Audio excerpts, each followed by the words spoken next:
വിവാദങ്ങൾക്കൊടുവിൽ കാലിക്കറ്റ് സർവകലാശാലയിൽ സിൻഡിക്കേറ്റ് തെരഞ്ഞെടുപ്പിനുള്ള ഒരുക്കങ്ങളൊക്കെ പൂർത്തിയായി കഴിഞ്ഞു എന്നാണ് മനസ്സിലാക്കാൻ കഴിയുന്നത്. കാരണം അന്തിമ വോട്ടർ പട്ടികയൊക്കെ ഇന്ന് പ്രസിദ്ധീകരിക്കാനിരിക്കുകയാണ്.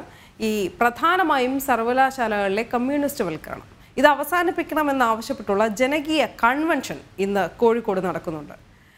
അതാണ് ഇന്ന് കോഴിക്കോട് നിന്നുള്ള ഏറ്റവും പ്രധാനപ്പെട്ട വാർത്തയെ പ്രതീക്ഷിക്കുന്നത്. കാരണം കാലിക്കറ്റ് സർവകലാശാലയെ സംബന്ധിച്ചിടത്തോളം ഒരുപക്ഷെ ഈ സർവകലാശാലകളിലെ ഭാവി തന്നെ സംസ്ഥാന സർക്കാരും ഗവർണറുമായിട്ടുള്ള പോരും ഒക്കെ നമുക്ക് മുമ്പിൽ ഏറ്റവും പ്രധാനപ്പെട്ട തെളിവായിട്ടുണ്ട്. ഈ സ്വജനപക്ഷപാതം എന്ന് കൂടുതലും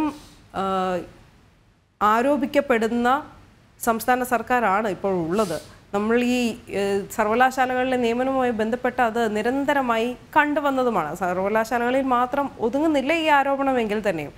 അതുകൊണ്ട് തന്നെ ഒരു പുതിയ സിൻഡിക്കേറ്റ് ഒക്കെ നിലവിൽ എത്തുമ്പോൾ അത് ജനാധിപത്യ രീതിയിൽ തന്നെ ആയിരിക്കും എന്ന് പ്രതീക്ഷിക്കും. എന്തായാലും ഈ ചാൻസലർ എന്ന നിലയിലുള്ള ഗവർണർ എപ്രകാരമാണ് സർവകലാശാലകൾ അധികാരം കാണിച്ചത് അല്ലെങ്കിൽ എന്ന് നമ്മൾ കണ്ടതാണ്. അല്ലെങ്കിൽ ഈ സംസ്ഥാന സർക്കാർ ഈ ഉന്നത വിദ്യാഭ്യാസ മേഖലയെ തകർക്കുന്നു എന്നുള്ള ഒരു ആരോപണം നിരന്തരമായി സർവകലാശാലകൾക്കുള്ളിൽ നിന്ന് തന്നെ ഉയരുന്ന ഒരു പശ്ചാത്തലത്തിൽ ഇപ്രകാരം ഈ പുതിയ മാറ്റങ്ങൾ ഓരോ സർവകലാശാലയും ഇരു കൈയും നീട്ടി സ്വീകരിക്കുന്നു എന്ന് നമുക്ക് പറയാം. ഇനി മറ്റൊരു പ്രധാനപ്പെട്ട വാർത്ത ഇന്ന് അവിടെ നിന്ന് പ്രതീക്ഷിക്കുന്നത് അംഗനവാടി ജീവനക്കാരുടെ വർദ്ധിപ്പിച്ച ഓണറേറിയം ഇത് മുൻകാല പ്രാബല്യത്തോടെ നടപ്പിലാക്കില്ല എന്നുള്ള ഒരു വാർത്തയാണ്. അതൊരു തിരിച്ചടി കൂടിയാണ്. കാരണം 2021 ഈ വർധനവ് പ്രഖ്യാപിച്ചത്. പക്ഷെ 2023 ഡിസംബർ മുതൽ പ്രാബല്യം നൽകിയാൽ മതിയെന്ന തീരുമാനമാണ് ഇപ്പോൾ ഉള്ളത്. അത് ഈ ജീവനക്കാർക്ക് തിരിച്ചടിയാണ്. അതായത് ഈ മുൻകാല പ്രാബല്യത്തോടു കൂടിയുള്ള ഒരു ആനുകൂല്യം ഇവർക്ക് ലഭിക്കില്ല എന്നാണ് മനസ്സിലാക്കാൻ കഴിയുന്നത്. എന്തായാലും കോഴിക്കോട് നിന്ന് നമ്മളോടൊപ്പം വാർത്തകളുടെ തത്സമയ വിവരങ്ങളുമായി ചേരുന്നത് പ്രജിത് മോഹനാണ്.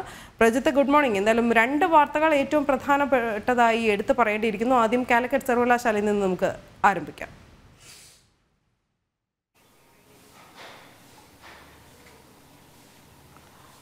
കാലിക്കറ്റ് സർവകലാശാലയിൽ എന്തായാലും ഈ സിൻഡിക്കേറ്റ് തിരഞ്ഞെടുപ്പിനുള്ള നടപടിക്രമങ്ങൾ പുരോഗമിക്കുകയാണ്. ഇതുമായി ബന്ധപ്പെട്ടുള്ള അന്തിമ വോട്ടർ പട്ടിക ഇന്ന് പ്രസിദ്ധീകരിക്കും. നവംബർ 15-ന് ജനുവരി 15-ന് തന്നെ തിരഞ്ഞെടുപ്പ് വിജ്ഞാപനം പുറപ്പെടുവിക്കുമെന്നും ഇപ്പോൾ സർവകലാശാല അറിയിച്ചിട്ടുണ്ട്. എന്തായാലും ഈ ദിവസങ്ങൾക്കുള്ളിൽ തന്നെ ഈ മാസത്തിനകം ഒരു മാസത്തിനകം തന്നെ തിരഞ്ഞെടുപ്പ് നടത്തണമെന്നായിരുന്നു നേരത്തെ ഹൈക്കോടതിയുടെ ഉത്തരവുണ്ടായിരുന്നത്. ഈ നിർദ്ദേശത്തിൻ്റെ അടിസ്ഥാനത്തിലാണ് ഇപ്പോൾ മുന്നോട്ട് പോകുന്നത്. എന്തായാലും 13 സീറ്റുകളിലേക്ക് ഗവർണർ അടക്കമുള്ള 108 പേർക്കാണ് ഇപ്പോൾ വോട്ടവകാശമുള്ളത്. അപ്പോൾ ഇന്ന് ഈ വോട്ടർ പട്ടിക പുറത്തു വരുന്നതുമായി ബന്ധപ്പെട്ട് എന്തെങ്കിലും തരത്തിലുള്ള നേരത്തെ ഉണ്ടായിട്ടുള്ള തരത്തിലുള്ള ഇടപെടലുകളോ പ്രശ്നങ്ങളോ എന്തെങ്കിലും ഉണ്ടാകുമോ എന്നുള്ളതാണ് നമ്മൾ കാത്തിരിക്കുന്നത്. എന്തായാലും നടപടിക്രമങ്ങളുമായി മുന്നോട്ട് പോവുകയാണ്. കോടതി ഉത്തരവുണ്ട്. അതുകൊണ്ട് തന്നെ സിൻഡിക്കേറ്റ് തെരഞ്ഞെടുപ്പിൽ യാതൊരു തരത്തിലുള്ള വീഴ്ചകളും വരുത്താതെ മുന്നോട്ട് പോകേണ്ട ഉത്തരവാദിത്തം ഇപ്പോൾ സർവകലാശാല അധികൃതർക്കുണ്ട്. നേരത്തെ ഉണ്ടായ പ്രശ്നങ്ങളുമായി ബന്ധപ്പെട്ട ഈ സെനറ്റ് അംഗങ്ങളുടെയൊക്കെ നേതൃത്വത്തിൽ ഈ കാലിക്കറ്റ് സർവകലാശാലയിലെ ഇടത് സർവാധിപത്യം അവസാനിപ്പിക്കണമെന്ന രീതിയിൽ ആവശ്യപ്പെട്ട ഒരു കൺവെൻഷനും ഇന്ന് കോഴിക്കോട് നടക്കുന്നുണ്ട്. ഈ നേരത്തെ ഉണ്ടായിട്ടുള്ള പ്രശ്നങ്ങൾ നമുക്കറിയാം. പത്മശ്രീ ബാലൻ പുതേരി അടക്കമുള്ള സെനറ്റ് അംഗങ്ങളെ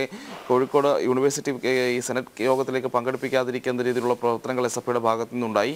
അതുമായി ബന്ധപ്പെട്ട VC അടക്കമുള്ളവരുടെ ഭാഗത്ത് സ്വീകരിച്ച നിലപാടുകളൊക്കെ ഈ രീതിയിൽ നമ്മൾ കണ്ടതാണ്. അപ്പോൾ മൊത്തത്തിൽ ഈ കേരളത്തിലേക്ക് സർവകലാശാലകളിൽ നിലനിൽക്കുന്ന ഈ ഇടത് സർവാധിപത്യത്തെ നേരിടുക എന്ന രീതിയിലുള്ള ഒരു ലക്ഷ്യം, അത്തരം പ്രവണതകൾ അവസാനിപ്പിക്കുക എന്നതടക്കമുള്ള കാര്യങ്ങൾ ഉന്നയിച്ചുകൊണ്ട് ഇന്ന് കോഴിക്കോട് ഒരു ജനകീയ കൺവെൻഷനൊക്കെ നടക്കുന്നുണ്ട്. ഈ നേരത്തെ പറഞ്ഞ പോലെ SFI സെനറ്റിൽ പ്രവേശിപ്പിക്കാതിരുന്ന സെനറ്റിൽ അംഗങ്ങൾ അടക്കമുള്ളവർ പങ്കെടുക്കുമെന്നാണ് നമ്മൾ പ്രതീക്ഷിക്കുന്നത്. ഒപ്പം കോഴിക്കോട്ടെ സാംസ്കാരിക സാമൂഹ്യ രാഷ്ട്രീയ രംഗത്തെ പ്രമുഖരും ഈ ജനകീയ കൺവെൻഷനിൽ പങ്കെടുക്കും.